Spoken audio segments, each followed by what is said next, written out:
IFM News. IFM News. IFM News. Lokal. Naipaayan iti agduduma kagamitan iti eskwela dagiti 22 at Child Development Center iti ili ti Solsona. Segon kani Mayor Joseph De Lara, mangidadaulo iti nasao nga ili na iwayat ti programa tapno maipaay karay ti mangisursuro wenno dagiti Child Development Worker ti ECCD checklist, workbook, kanda dumapay a klase ti libro ang mausar iti panagklase.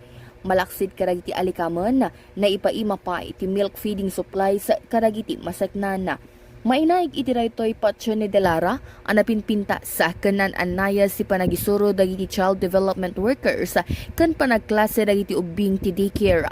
Kinunana, babaan na iti programa ket mangipakita ti agtultuloy a suporta tapno maitandudo tinapinta sa kalidad ti early childhood education kastapay ti nutrisyon dagiti ubing. Inpanamnama ti mayor nga aramiden day ti kabailanda kas may sa public servant para itinapintas sa amasakbayan dagiti agad-adal. Para iti IFM News, Idol Bernadette Toledo, Tatak, IFM.